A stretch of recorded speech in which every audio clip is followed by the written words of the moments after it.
आइए, सुनिए, देखिए, समझिए सनातन सत्य।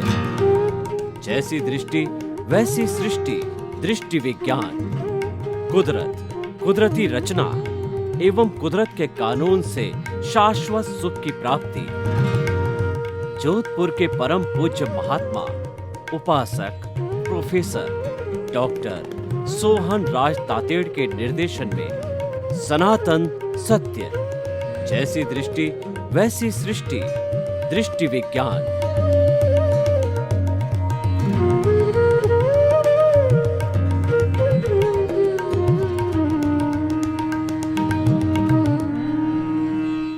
चंदेषु निम्मल यरा आईचेषु अय्यं पयासैरा सागरवर गंभीरा सिद्धा सिद्धिं मम दिशन्तु सिद्धा सिद्धिं मम दिशन्तु। मेरे और आप सभी के भीतर विराजमान शुद्ध आत्मा भगवान को नमन प्रणाम। भाइयों और बहनों, मातृशक्ति को नमन। सनातन सत्य यह कार्यक्रम हम आपको क्यों प्रस्तुत करना चाहते हैं, इसके लिए मैं बताना चाहता हूं कि मानव जीवन के अंदर 4 चीज़ें अत्यंत दुर्लभ है। मानव जीवन का मिलना, ईश्वर की वाणी सुनने का अवसर मिलना, ईश्वर की वाणी में श्रद्धा होना और ईश्वर की वाणी को आत्मसात करना। और जिसने ये चारों ही प्राप्त कर लिए हैं उसका जीवन सफल है। मानव जीवन दुर्लभ क्यों कहा गया है? क्योंकि मनुष्य ही एक ऐसा प्राणी है जो संपूर्ण ज्ञान को प्राप्त कर सकता है। संपूर्ण ज्ञान का अर्थ हो गया केवल ज्ञान। 360 डिग्री के ज्ञान को केवल ज्ञान कहते हैं। और जब यह ज्ञान कोई भी इस औदारिक शरीर वाला मनुष्य प्राप्त कर लेता है तो इस औदारिक शरीर के अंदर वह स्वतः ही भगवान ईश्वर परमात्मा बन जाता है। मनुष्य ही एक ऐसा प्राणी है जो कि परमात्मा बन सकता है, क्योंकि हमारे भीतर जो आत्मा विराजमान है उसमें परमात्मा बनने की अर्हता है। अब हम परमात्मा कैसे बने, उसके लिए हमें सनातन सत्य, यूनिवर्सल ट्रुथ, सार्वभौम सत्य की आवश्यकता रहती है कि what is the ultimate reality of this ब्रह्मांड, of this cosmos, of this world. वो हम सनातन सत्य के माध्यम से आपको देना चाहते हैं। और ये हमारा सनातन सत्य कुदरत, कुदरती रचना और कुदरत के कानून पर आधारित है। जो सारा ब्रह्मांड है वह कुदरत है। और इस कुदरत के अंदर जो 84 लाख जीवा योनि के प्राणी जो जिनके बर्थ प्लेसेज हैं और आत्मा की संख्या अनंत है, वो उसका सनातन सत्य प्राप्त करके और वो शाश्वत सुख को प्राप्त करते हैं। ऐसा सुख जिसके बाद कभी दुख आता ही नहीं है। अतः हम उस शाश्वत सुख को प्राप्त करने के लिए सनातन सत्य कार्यक्रम देते हैं। तो आज हमारा बहुत ही सुंदर विषय जिसकी हम प्रस्तुति करने जा रहे हैं वह विषय है कि सुख दुख कौन भुगतता है। देखिए, हमारे जीवन के अंदर धूप छांव की तरह सुख और दुख आते रहते हैं। देखिए, हम कोई बिजनेसमैन हैं और हमने कोई धंधा किया और हमको 1 लाख रुपए का मुनाफा हो गया तो हम सुखी हो गए, हम फूल गए, हम प्रसन्न हो गए।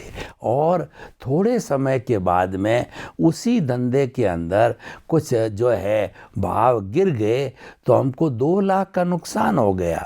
तो हम दुखी हो गए, हम डिप्रेशन के अंदर चले गए कि अब इस जो है भुगतान को कैसे भरूंगा, इस नुकसान को जो है मैं कैसे सहन करूंगा। और किसी को बड़ा झटका लग जाता है तो वह कोमा में भी चला जाता है, वह सुसाइड भी कर लेता है और हार्ट फेल भी हो जाता है। तो ये सुख और दुख की स्थितियां जो है जीवन के अंदर आती ही रहती है, हर एक के साथ आती है। ये लॉ ऑफ द नेचर है कि जब पुण्योदय होता है, यानी पिछले जन्म में जो हमने पुण्य कमाया उसका उदय और प्रारब्ध जब होता है, उदय और प्रारब्ध हर क्षण हमारे जीवन के अंदर जन्म से मृत्यु तक चलता रहता है। तो जब पुण्योदय होता है तो हमको सुख की प्राप्ति होती है, और जब पापोदय होता है तो हमें दुख की प्राप्ति होती है। अब प्रश्न ये है कि ये सुख और दुख तो आता रहेगा, इसको कोई रोक नहीं सकते। इसके लिए एक परामर्श दिया गया है कि दुख में सुमिरन सब करे और सुख में करे न कोय। अगर सुख में सुमिरन करे तो दुख काहे का होए। बहुत सुंदर जो है कबीरदास जी ने कहा है कि दुख आता है जब सब ईश्वर को याद करते हैं और उससे मुक्ति चाहते हैं, और सुख आता है तो कोई ईश्वर को याद नहीं करता है। अगर व्यक्ति सुख में ही ईश्वर को याद करे, यानी जो ईश्वर प्राणिधान उसके जीवन का एक अंग बन जाए, तो उसको दुख कभी आएगा ही नहीं। क्योंकि दुख तो है हमारे जो इष्ट है, देवता है, वो भी हमारी मदद करते हैं, दुख नहीं आने नहीं देते। और एक दूसरी बात और है कि ऐसा कहा गया है कि जो दूसरे के आंसू पहुंचता है उसके आंखों में ईश्वर आंसू आने ही नहीं देते हैं। इसका अर्थ यह हुआ है, आप परोपकार के कार्य करो, आप भलाई के कार्य करो, आप ईमानदारी के कार्य करो, और आप जो है अच्छे व्यवहार से चलो, तो आपकी वजह से किसी को दुख नहीं होगा। जब आपकी वजह से किसी को दुख नहीं होता है तो आपका सुख तो उसके साथ समाहित है, उसमें मिला हुआ है। अपने आप को सुखी करने के लिए अलग से करने की कोई ज़रूरत नहीं है कि दूसरों को सुख देते ही हम तो ऑटोमेटिकली उसके साथ जुड़े हुए हैं, हमको तो सुख मिलना ही है। तो ये सुख और दुख का जोड़ा चल रहा है और ये हमेशा चलता नहीं, ये टेम्परेरी है, ये हमारे कर्मोदय से जुड़ा हुआ है और ये एब्सोल्यूट टेम्परेरी है, ये कोई स्थायी तत्व नहीं है, ये हर समय बदलता रहता है। अब प्रश्न ये है कि हमारे इस शरीर के अंदर तीन चीज़ें हैं। एक तो ये जो शरीर है वह प्योरली जड़ है, ये पंचभूतात्मक है, पृथ्वी जल अग्नि वायु आकाश का बना हुआ ये प्योरली जड़ तत्व एक पुतला है। और दूसरा जिसकी प्रेजेंस से ये सब कुछ चल रहा है, हम बोल रहे हैं, खा रहे हैं, पी रहे हैं, उठ रहे हैं, बैठ रहे हैं, कमा रहे हैं, जीवन की जितनी सारी क्रियाएं हम करते हैं वो सारी क्रियाएं हैं वो आत्मा की हाजिरी, आत्मा की प्रेजेंस से होती है, और वह हम जो है उस प्रेजेंस के उपयोग से सारा करते आ रहे हैं। अब देखिए, एक तरफ तो चेतना है और एक तरफ जड़ है, तो दोनों को जोड़ने वाला कौन है? ये शरीर की उत्पत्ति क्यों हुई? ये शरीर की उत्पत्ति होने का कारण है क्योंकि अति सूक्ष्म शरीर है जिसको कि हम कॉजल बॉडी कहा करते हैं, वह कॉजल बॉडी हमारे भीतर है और वो फेविकॉल की तरह जड़ और चेतन को जोड़े हुई है। जड़ कभी चेतन नहीं हो सकता, चेतन कभी जड़ नहीं हो सकता है, दोनों आपस के अंदर मिल सकते हैं, अलग हो सकते हैं। दोनों जो है टंकोत्कीर्ण कहा जाता है। टंकोत्कीर्ण एक जो है पारिभाषिक शब्द शब्द है उसका अर्थ ये हुआ कि जैसे पानी के ऊपर जो है हमने तेल की बूंदें डाल दी और फिर उसको खूब मथते रहे, तो मथने के बाद भी वो तेल की बूंदें जो है उसके ऊपर मौजूद ही रहती है, वो उसके साथ में मिश्री या नमक की तरह घुलती नहीं है। इसको टंकोत्कीर्ण कहते हैं कि जन्म जन्मांतर से चेतना यानी आत्मा और जड़ यानी शरीर है, ये मिले हुए हैं, पर दोनों अलग अलग है, दोनों के गुण धर्म अलग अलग है, दोनों के कार्य अलग अलग है, और दोनों कभी एक दूसरे के अंदर समाहित नहीं होते हैं, दोनों अपना अस्तित्व बनाए रखते हैं। तो इन दोनों को जो जोड़ने वाला है वह है अहंकार, वह है कषाय, वह है क्रोध मान माया लोभ, वह है मोह का संसार, वह कहलाता राग और द्वेष। तो ये अहंकार जो है ये जोड़ने वाला है।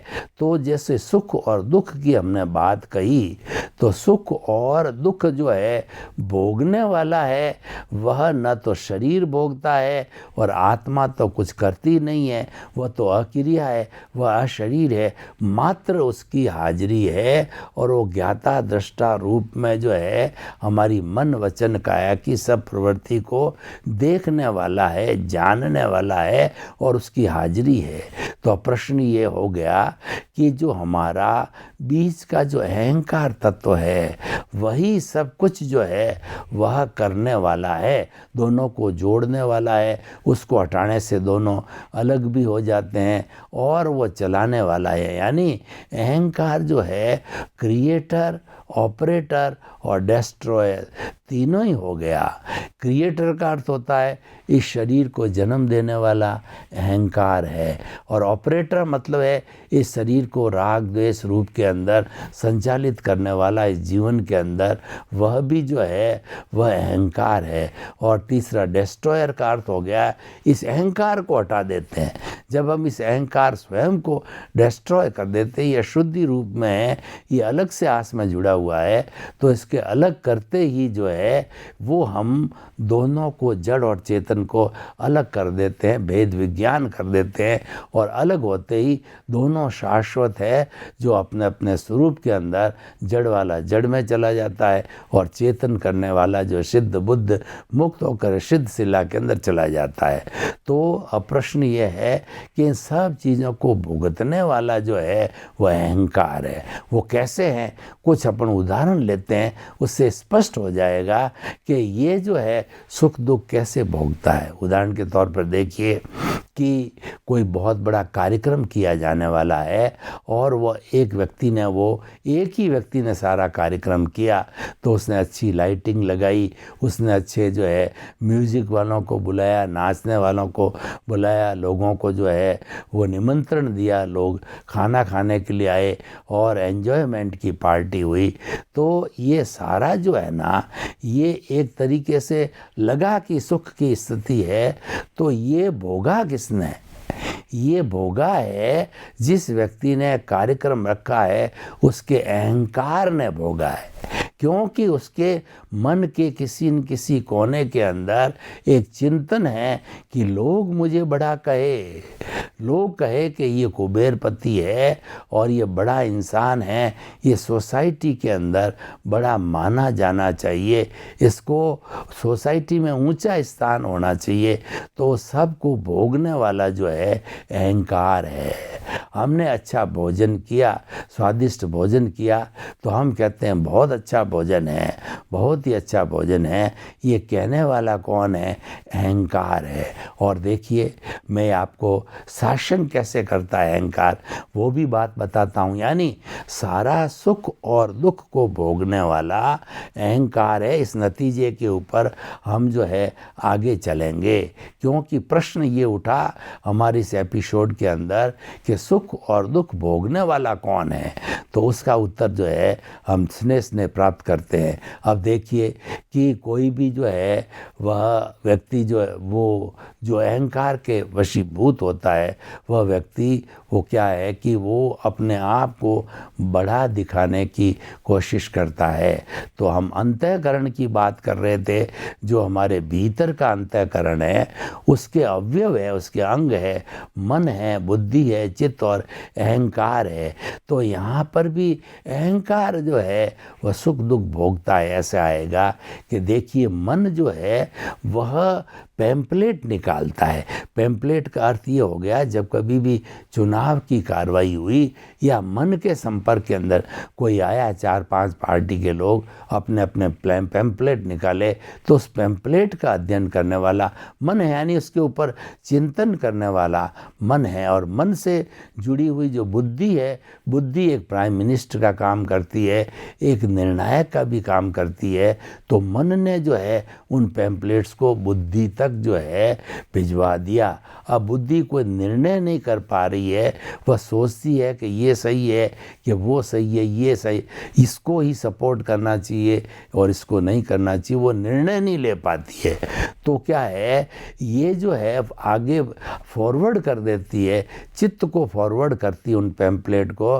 तो चित्त क्या करता है, उसके फ़ोटो निकाल देता है। चित्त का काम है कि विजुअलाइजेशन करना। फ़ोटो जैसे सीसी कैमरे होते हैं, वो क्या करते हैं, विजुअलाइज करते हैं कौन आ रहा है, कौन जा रहा है। तो उसी तरीके से जो है चित्त का काम फ़ोटो निकालना है। तो उसने जो पैम्पलेट्स आए हैं उसके जो है फ़ोटो निकाल दिए, क्योंकि जितने पैम्पलेट थे उसके अलग अलग फ़ोटो निकाल दिए। तो उसने उन समस्त फ़ोटो को जिसको विजुअलाइज किया है उसको जो है अहंकार को दे देता है। अहंकार उसके ऊपर चिंतन मनन करके और एक के ऊपर हस्ताक्षर कर देता है, और हस्ताक्षर करने के बाद में वह जो है प्रस्ताव मान्य हो जाता है, और बाकी के सब प्रस्ताव तो रोक लिए जाते हैं और उस प्रस्ताव को जो है पारित करके और मान्य कर दिया जाता है। तो ये आदेश किसने दिया? ये आदेश दिया अहंकार ने। तब हम कहते हैं कि अहंकार जो है सर्वोप्रिय हो गया, जो है क्योंकि वो जो है वो सर्वोप्रिय हो गया, क्योंकि वह अहंकार ही सब निर्णय करने लग गया। हमारी अक्रियाशील आत्मा कोई निर्णय नहीं करती, वो तो अक्रियाशील है, अशरीरी, मात्र उसकी प्रेजेंस है, वो जानने देखने तक का ही कार्य करती है। और दूसरा जो शरीर है वो एब्सोल्यूट जड़ है, तो वो जड़ तो केवल नाशवान होता है, पेरिशेबल होता है, उसकी कोई प्रवृत्ति होती नहीं है। तो इसके बीच का जो तत्व है वह अहंकार तत्व है। अहंकार तत्व हावी हो जाता है, और हावी होने के कारण वो है सारा दुख और सुख की अनुभूति करने वाला सारा अहंकार है। अब देखिए, एक महिला ने, वो काफ़ी अच्छी सक्षम थी और वो महिला वो धनवान थी, तो उसने जो है 4-5 जो है कहना चाहिए तोले के कहिए या जो है वो ग्राम के कहिए, उसने जो गहने पहन लिए, और गहने पहन करके अब उसकी दृष्टि रहती है कि दूसरी महिलाएं आए तो वो मेरे से बात करके कहे कि देखो कितने अच्छे गहने पहन रखे, कितने ब्यूटीफुल है, वो मेरी सराहना करे। ऐसी भावना जो है वह उसके अंदर उस महिला में बनी रहती है। और उसके बाद के अंदर जब कोई भी आकर के उसको उस हार के बारे में जो पहन रखा है कोई प्रतिक्रिया नहीं करता है, तो प्रतिक्रिया न करने की स्थिति के अंदर वह महिला दुखी हो जाती है। और कोई कहते हैं आपने ये बहुत कीमती, बहुत अच्छा जो है वह डायमंड का या कोई जो है वो प्लेटिनम का आपने जो अच्छा जो ये नेकलेस पहन रखा है, हार पहन रखा है, तो उसको थोड़ी संतुष्टि होती है, क्योंकि उसके अहंकार की तुष्टि हो गई। तो सारा जो है इन दोनों दृश्यों को, जो सुख और दुख की स्थिति को है भोगने वाला है, वो व्यक्ति का अहंकार है। वही चाहता है कि महिलाएं आए, मेरे से बात करे और मेरे नेकलेस को देखे और इसकी सराहना करे। उसका एक ही मकसद रहता है कि लोग जो है मेरे कार्य की सराहना करें। तो इस तरीके से जो लोग अहंकारी होते हैं वो जीवन भर ये चिंतन करते रहते हैं कि जो कुछ भी मैं कार्य करता हूँ वो उसकी सुख दुख की अनुभूति भी वही करते हैं और कोई नहीं करता है। और वह इस बात का प्रदर्शन भी करते रहते हैं, कोई व्यक्ति आए और मेरे इस निजी कार्य की जो है प्रशंसा करे। तो इस तरीके से जो है हम ये कहना चाहते हैं कि सुख और दुख भोगने वाला है वह हमारा अहंकार है, वही सुख दुख भोगता है। तो जब ये अहंकार की स्थिति बनी रहती है तब वो क्या है कि सुख दुख की अनुभूति भी बनी रहती है। लेकिन हमारा जो मूल लक्ष्य क्या है कि सुख दुख के परे जाना, हमारे को सुख दुख के परे जो है जो अक्षय सुख है वह हमें प्राप्त करना है। और अक्षय सुख है वो केवल मनुष्य ही प्राप्त कर सकता है, दूसरा प्राणी अक्षय सुख को प्राप्त नहीं कर सकता है, क्योंकि दूसरे प्राणियों के पास में डेवलप्ड मन, डेवलप्ड बुद्धि, डेवलप्ड चित्त और डेवलप्ड अहंकार कहिए या चेतना कहिए, वो इतनी डेवलप नहीं होती है। इसीलिए मुक्ति में जाने वाला है वह मनुष्य ही होता है, वही मुक्ति जा सकता है। और अपना जो है वो सुधार करने वाला जो है वह भी मनुष्य ही कर सकता है। तो इसीलिए सारी बातें हम ये सत्संग क्यों कर रहे हैं आपके तक, क्योंकि आप ही उसको ग्रहण कर सकते हो, आप ही उसको जीवन में उतार सकते हो और आप जो है इसको आगे बढ़ा सकते हो। तो आज हमारा जो विषय है कि जो अहंकार ही सुख दुख की को भोगने वाला है, ये बिल्कुल जो है सही विषय है और ये वास्तव में वही करता है। और इससे मुक्ति होते ही जो है अहंकार से मुक्ति ही सच्ची मुक्ति है, हम सच्ची मुक्ति को प्राप्त हो जाते हैं। तो इसीलिए कोई भी व्यक्ति सच्ची मुक्ति को प्राप्त होना चाहे या वो स्वतंत्र होना चाहे तो उसे हमारे इस जीवन में से जो है अहंकार को निकालना पड़ेगा।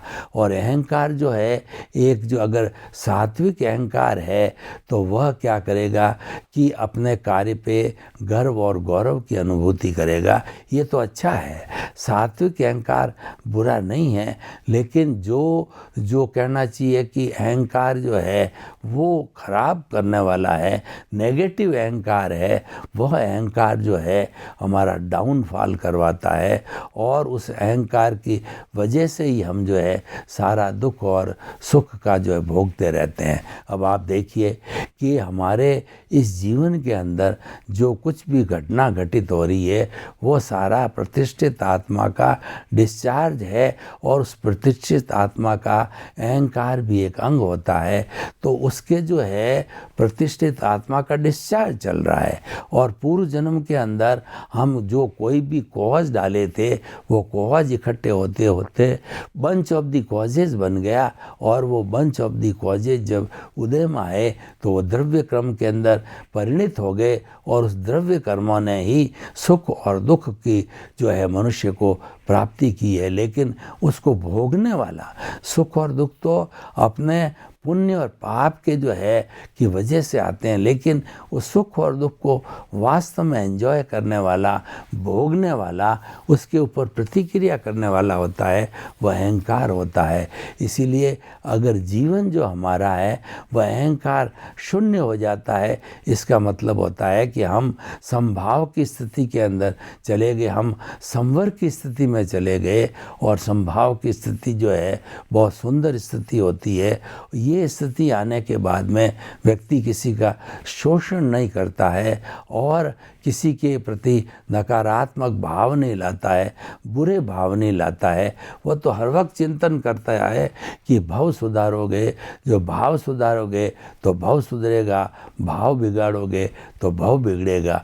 तो इसीलिए हमें हमेशा जो है इस अहंकार पर पिन पॉइंट करना चाहिए, राग द्वेष के ऊपर, जो कि समस्त जो है पूरे जीवन भर जो है भोगने वाला ये है। और यही जो है कर्म बंधन का कारण है, राग द्वेष है। तो ये किस तरीके से धीरे धीरे विलीन हो जावे, नया पैदा न हो और पुराना जो पड़ा है जन्म जन्मांतर का वो सारा विलीन हो जावे और विलीन होकर के जो है हम अपने निज स्वरूप के अंदर केंद्रित हो जावें। ये जीवन का हमारा सार होना चाहिए। तो भाई और बहनों, जो आज का हमारा ये एपिसोड है, हम ओपन टू दी ऑडियंस करते हैं, हम लोगों को ये बात जो है बताते हैं कि आज का ये एपिसोड किस प्रकार से जो है उपयोगी होगा लोगों के लिए, देश के लिए, समाज के लिए। तो हम ये कहना चाहते हैं कि जो व्यक्ति जो है भेद विज्ञान कर देता है, अहंकार को अलग करता है और अपने शुद्ध आत्म तत्व को अलग रखता है, तो दोनों को अगर अलग अलग रखने की वो टेक्निक जान जाता है तो उसको जीवन में कभी दुख आने की स्थिति होती नहीं है। तो जो दुख आता है वो मूल कारण जो उसके आने का कारण है उदय और प्रारब्ध है। और कई बार व्यक्ति स्वतंत्र नहीं होता है उदय और प्रारब्ध में, तो आ गया लेकिन उसका एन्जॉयमेंट ना हो, क्योंकि उसको एन्जॉय कर लिया तो फिर नया राग द्वेष पैदा हो जाएगा। और जो हमारा bunch of the causes causal body है, वह कॉजल बॉडी और बड़ी हो जाएगी, उसका घनत्व और बड़ा हो जाएगा, तो हम कभी भी मुक्त नहीं हो पाएंगे। तो इसीलिए मुक्ति में जाने के लिए जो है हमें इस कषाय की जो है मुक्ति करना ज़रूरी है। और सारा सुख दुख का जो भोगने वाला है वह भी यही कषाय, यानी जीवन के अंदर कषाय का, अहंकार का जो है बहुत बड़ा स्थान हो गया एक अशुद्धि के रूप के अंदर। लेकिन हमारे जीवन का सार ये है कि हमें अहंकार शून्य बनना है, हमें अहंकार से दूर रहना है। अहंकार से दूर रहने के लिए हमें समभाव का अभ्यास करना पड़ेगा। समभाव एक संजीवनी है, समभाव जो है एक हमारी जो है सारी प्रक्रिया है जिसके साथ के अंदर हम समभाव रह करके समस्त कर्मों के जो है बंधन से मुक्त में रहते हैं। क्योंकि समभाव की स्थिति होती है वो प्रज्ञा से जुड़ी हुई होती है और वह हमारे को कोई गलत लाइन में जाने नहीं देती, वह ज्ञान से जुड़ी हुई होती है। और वो ज्ञान होता है हमेशा स्व पर प्रकाशक होता है, स्वयं को प्रकाशित करता है और दूसरों को प्रकाशित करता है। तो उसके अंदर कभी भी कष्ट की दुख की और कष्ट की अवस्था स्थिति आ ही नहीं सकती है। तो अब देखिए कि हम ये कहना चाहते हैं कि वास्तव के अंदर जो सुख दुख भोगने वाला है वह कषाय है, और कषाय को धीरे धीरे हम अभ्यास करें तो उसका शुद्धिकरण हो सकता है। उसकी शुद्धिकरण के हमारे जो शास्त्रों के अंदर बहुत से जो है कारण बताए गए हैं, बहुत से उसके निवारण बताए गए हैं कि उनकी जो है हम शुद्धि करके और कषाय मुक्त हो सकते हैं। क्योंकि कषाय मुक्त होने के बाद ही हमको जो है ब्रह्म ज्ञान हो सकता है, बाद ही हम जो है वो जो मुक्ति की ओर जा सकते हैं। तो इसीलिए सबसे पहले हम चिंतन करें कि जो हमारा जो सुख और दुख भोगने वाला कषाय है, तो जब वो कषाय ही नहीं रहेगा तो सुख और दुख जो है वो एक मान्यता हो जाएगी। और दुख होता है वो मान्यता नहीं भोगती है, वो मान्यता का नहीं होता है, वो मात्र सारा कषाय से जुड़ा होता है। और वो मान्यता हम ऐसी पाल देते हैं तो हमारे उस मान्यता के आधार पर जो है हमारा जो है नया कर्म का बंधन हो जाता है। और उस मान्यता के आधार पर जो है हम जो है और अधिक चिंतन करने लग जाते हैं। तो आइए आज हम ये चिंतन करें, ये सोचें कि जो हमारा सुख और दुख भुगतने वाला तत्व है, जो अहंकार है, उस अहंकार को जो है हम थोड़ा निम्न करें, उसको सुधारें और उसकी हम सफाई करें। तो जब निरंतर वह शुद्ध होता रहेगा तो शुद्ध होते होते जो है वह एकदम प्योर अवस्था के अंदर चला जाता है, तो हमारी आत्मा भी सिद्ध बुद्ध और मुक्त बन जाती है। तो इसलिए देखिए कि हम चाहते हैं कि ये जो हमारा सुख दुख की अनुभूति ना हो, तो जो करने वाला अहंकार है जब वो नहीं रहेगा तो सुख दुख तो ऑटोमेटिकली ये चले जाएंगे। क्योंकि उसको सुख और दुख मानने वाला है वह अहंकार है और वही इसकी अनुभूति करता है। तो भाई और बहनों, हमें जो है सुख दुख से परे जो है परमानेंट सुख में जाना है। तो सर्वे भवन्तु सुखिनः सर्वे सन्तु निरामया, जो इस जीव के, इस लोक के समस्त जीवों को सुख मिले, शांति मिले, आनंद मिले, मुक्ति मिले। हमारी बहुत बहुत शुभकामनाएं।